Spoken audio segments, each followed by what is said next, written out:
बहू, मैंने तो सोचा भी नहीं था ऐसे अचानक 3 अमीर घर की लड़की मेरे इस छोटे से घर की बहू बन जाएंगी। मैं तो शुरू से ही यही सोच रही थी कि पहले घर रसोई बना लूं, फिर बहू लाऊं। पर इन 3 नालायकों ने तो बिना मुझे बताए शादी कर ली। माँ जी, इन्होंने तो शादी के लिए मना ही किया था, पर हम तीनों की मजबूरी ही कुछ ऐसी हो गई थी कि हमें शादी करनी पड़ी।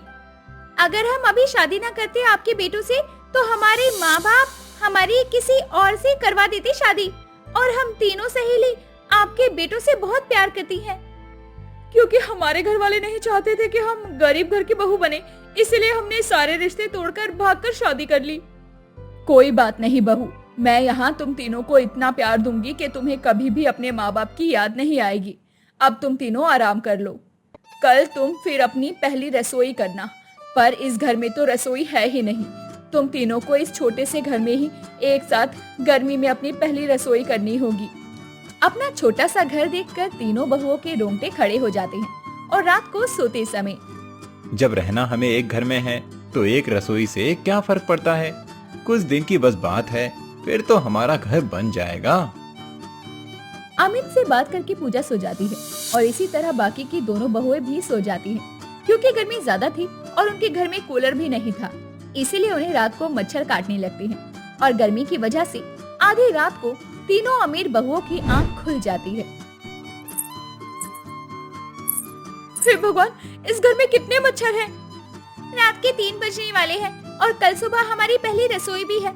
अगर हमारी नींद पूरी नहीं होगी तो हम इतनी गर्मी में एक घर में कैसे अपनी पहली रसोई करेंगे?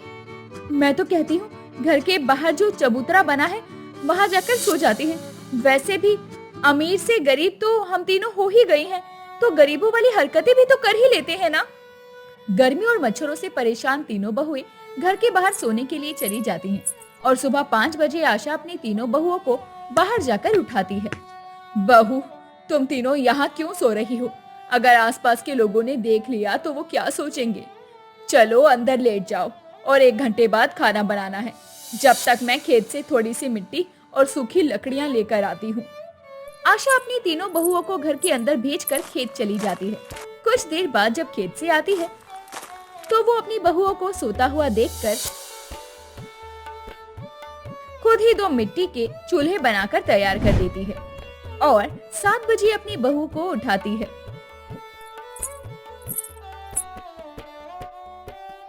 ये रहा तुम तीनों का चूल्हा।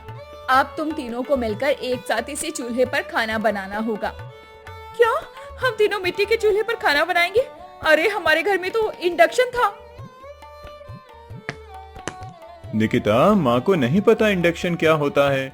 शुरू से ही हम लोग मिट्टी के चूल्हे का खाना खाते आ रहे हैं।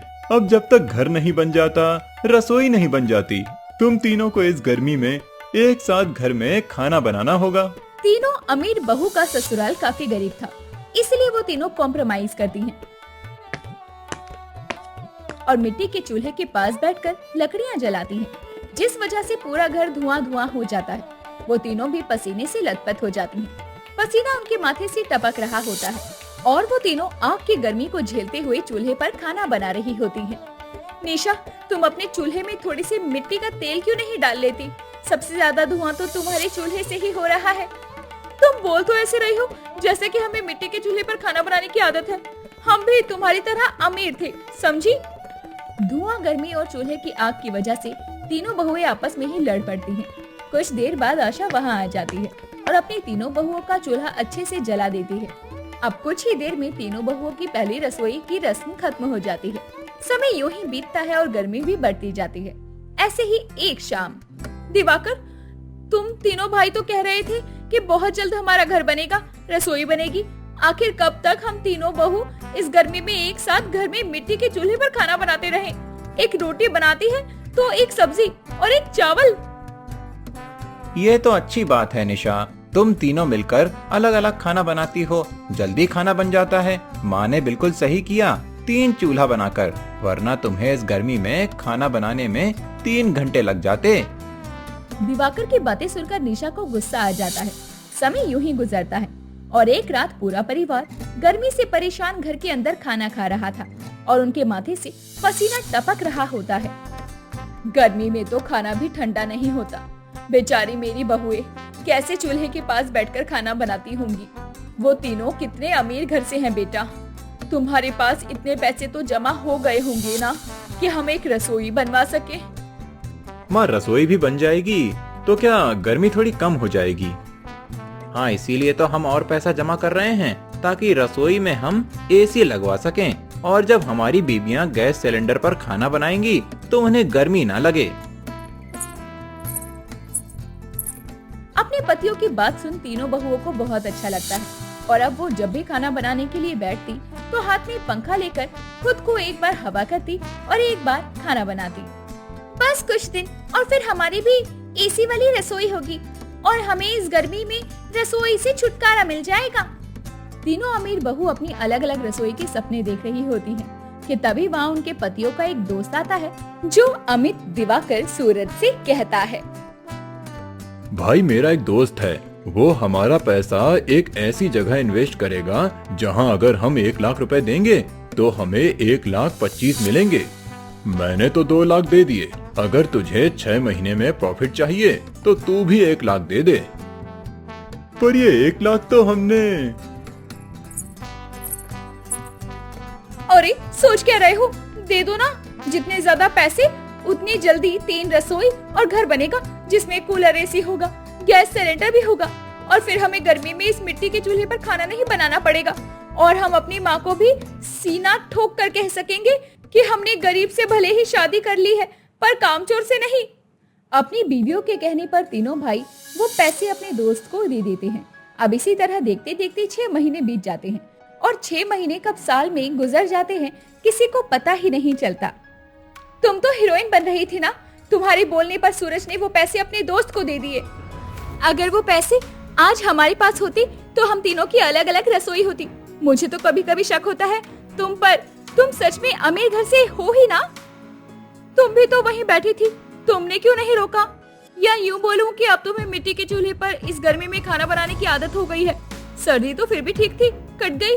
गर्मी आते ही मेरे शरीर में घमौरी निकल जाती है, पसीना माथे से टपकना शुरू हो जाता है तो बंद ही नहीं होता, बाल हर वक्त गीले रहते हैं। बहू तुम तीनों लड़ना बंद करो। मैं समझ सकती हूँ इस गरीब ससुराल में आकर तुम तीनों कैसे एक घर में अपनी रसोई कर रही हो, पर होनी को अब कौन टाल सकता है। जैसे जैसे समय बीत रहा था तीनों बहुओं के सब्र का बांध टूट रहा था। तीनों बहू हर समय लड़ती और एक साथ खाना ना बनाने का फैसला करती हैं और जिसके बाद तीनों बहू एक एक करके अपने अपने पति के लिए अलग अलग टाइम पर खाना बनाती हैं। आप खा लीजिए वरना आधे घंटे में वो महारानी आ जाएगी और बोलेगी टाइम अप। पूजा की बातें सुनकर आशा और उसका पति दुखी हो जाता है। समय यूं ही बीतता है और एक दिन जब तीनों बहुओं में लड़ाई हो रही होती है तो वहाँ सूरज, दिवाकर और अमित का दोस्त आ जाता है। आ गए तुम फ्रॉड कहीं के, हमारे पैसे दो। भाभी नाराज मत हो, मैं फ्रॉड नहीं हूँ। 6 महीने वाली स्कीम खत्म हो गई थी। अब मैं दोबारा गांव जाकर अपना पैसा टाइम वेस्ट नहीं करना चाहता था, इसीलिए मैंने इनके पैसे 1 साल में लगा दिए और अब मैं पैसे ब्याज के साथ पूरे 2 लाख लाया हूँ। क्या 2 लाख? निकिता सुना तुमने? हमारी अमीरी के दिन तो अब वापस आ गए। अब हम तीनों अमीर बहू फिर से अपने मायके की तरह रसोई बनाकर खाना बना सकते हैं। पैसे के साथ इस गर्मी में 3 बहुओं की खुशियां भी आ चुकी थी।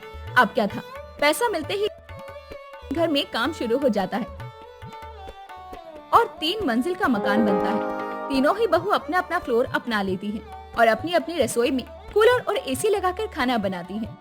हम तीनों बहू एक ही घर में हैं, पर अपनी अपनी रसोई में कितने अच्छे से खाना बना रही हैं। बाहर गर्मी है पर अंदर तो ठंडी है। अब तो गर्मी का एहसास ही नहीं होता। इस तरह तीनों बहू अपनी अलग अलग रसोई पाकर खुश हो जाती हैं।